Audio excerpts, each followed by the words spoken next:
A pillar of tradition, we take a look at the Independence Homecoming festivities, and the esports competition season begins today on Night TV. Ever to conquer, never to yield. For Independence High School, This is Han. this is Night TV. Good afternoon, Knights. Today is Friday, October 14th, and I'm Addison Williams. Homecoming is here. Pep rallies, dress-up days, and DJs at lunch are just the beginning of the celebration. Night TV's Caroline Bressler visited with groups on campus to see how they honor these traditions. Homecoming week at IHS sparks up traditions all around the school.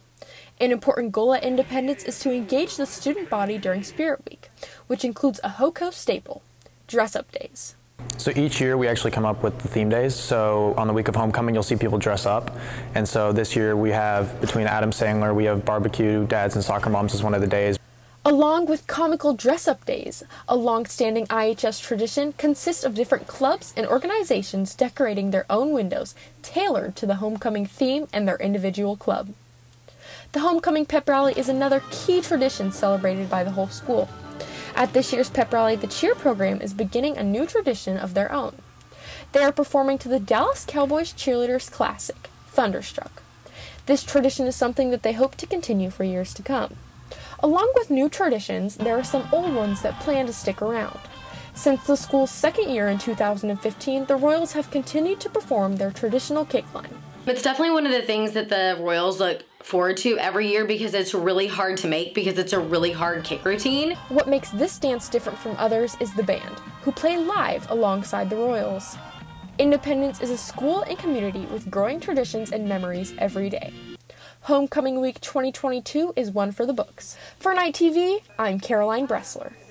The grind doesn't stop on the football field. Night TV's Caroline Bressler joined the football team as they gave back to the organizations that support them. The Knight football team is undefeated for the first time in school history after playing 6 games. From the stands to the sidelines, the team has many supporters and lots of school spirit. At the end of each game, football isn't the only team on the field celebrating the win, which is why the team took the liberty to thank all those who stand beside them. We've invited the cheerleaders and our Royals and our football operations people and anybody that's around and supports our program.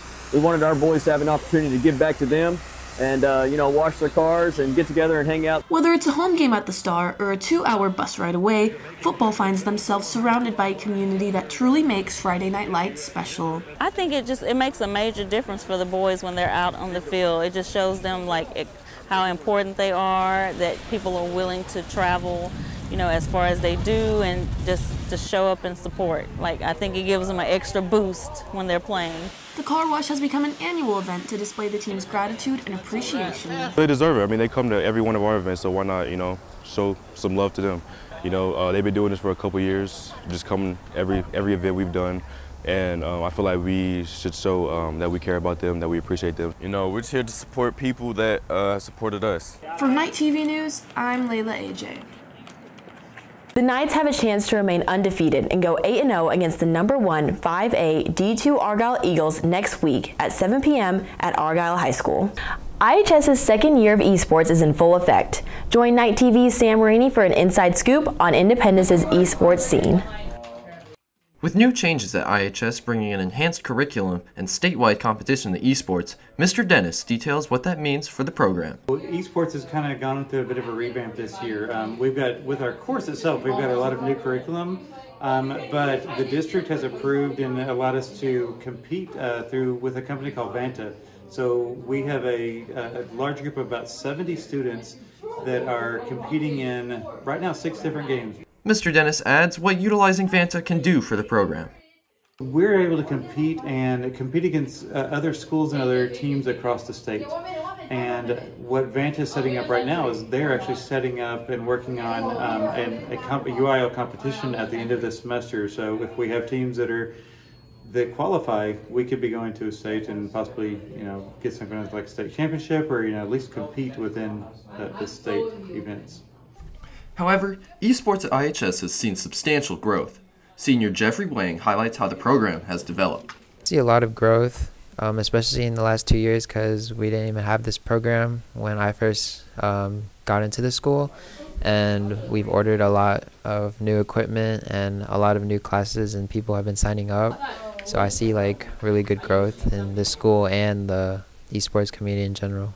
In addition to the growth that's already happened, with esports' next season beginning in early January, Vanta will be adding Overwatch 2 to its growing list of games, which will be coached by Mr. Lilly. For any students wishing to join, Mr. Dennis offers this. The esports club is open to all students, and we have students that are in esports, we have students that are not in esports. We always have openings, we have spots, we have that are other teams that are looking for players. For Night TV News, this is Sam Rainey. Brazilian Jiu-Jitsu is not just a combat sport. It brings people together from all over the world and teaches important values and lessons. Night TV's Jacob Thomas finds out what makes this sport so unique. Carlson Gracie Jiu-Jitsu in Carrollton, Texas is one of many Brazilian Jiu-Jitsu schools around the DFW area. The professor there is Andre Gomez Reyes, who is number 2 in the world in his master class at 202 pounds. He teaches adult Jiu-Jitsu classes and also competes in Jiu-Jitsu himself. Man, I started Jiu-Jitsu when I was 14 years old. My brother bought me for his school in Brazil. I was a big fan from Bruce Lee. I was bullied on the school, so everybody beat me on the school. And then I want to do something else for defend myself. The first thing I always thought I was supposed to do was Kung Fu. And then when I went to Jiu-Jitsu, the first class with my brother, I started getting confidence and then never left. So today, this year I'm going to be 21 years doing Jiu-Jitsu in my life. I started 14, I'm going to, 21 years doing Jiu-Jitsu. Brazilian Jiu-Jitsu is a great teaching sport and is very helpful in teaching not only self-defense and competition, but camaraderie and life lessons. It's one thing is don't have a different, doesn't matter if you're rich or if you're poor, so on the mat everybody's the same, so it doesn't matter which family you came from, whatever you do, if you're an officer, if you're any kind of professional on the mat is going to be the same, so everybody work together and the environment is going to be like a family, so that's the thing I like the Jiu-Jitsu, that's the environment, so everyone make a friend, all right, that's the cool thing. Andre and Carlson Gracie Jiu-Jitsu continue to carry on a historic legacy from Brazilian Jiu-Jitsu's roots and teach it today through passion, friendship, discipline, and one love. For Night TV News, I'm Jacob Thomas. If you are interested, you can find more information at carlsongraciedfw.com. As the fall season kicks off, local pumpkin patches set another year of hosting memorable experiences for all. Night TV's Saisha Argawal and Carmen Moulton paid a visit to the patch that started off rough. The Flower Mound Pumpkin Patch is famous across North Texas for being a cradle of memories and fall spirit. We come here every year, and so it's just a matter of tradition. But despite its popularity, global labor shortages in the past 2 years threatened this year's patch. Announcements across the community were made that the patch was bound to be canceled, but fall spirit and communal goodwill kept this year's patch alive. The past 3 years we've had trouble finding people to work, and this year a gracious angel found out that we needed help on Facebook, and she contacted us and said, I have a Facebook group of 4,000 working women. We will get you the people it takes to keep the Flower Mound Pumpkin Patch open. So really the residents of Flower Mound came together and helped us keep the pumpkin patch open. The Flower Mound Pumpkin Patch has long acted as a fun and youthful community event. It includes traditional attractions which bring the community together. I think it brings everybody together. It's something fun to do. There are a lot of communities around here that do community-type gatherings, and this is just one that Flower Mound offers, and it's lovely. A fall time machine which nurtures young memories and nostalgia, the Flower Mound Pumpkin Patch is a mark of community, hard work, and resilience. From Night TV News, this is Saisha Agarwal and Carmen Moulton. And now for your IHS update. The homecoming dance will be tomorrow in the IHS cafeteria from 7 to 10:30. Be sure to arrive in the appropriate dress code. Tickets are available on online school fees and will need to be shown at the door before entering the dance. Trunk or Treat is next Saturday, October 22nd.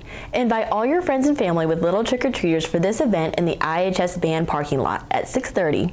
There will be dedicated nut-free trunks to accommodate allergies. Trunks will have all different themes and games for all kids to enjoy. The Royals are currently advertising their poinsettia and wreath sales through October 24th.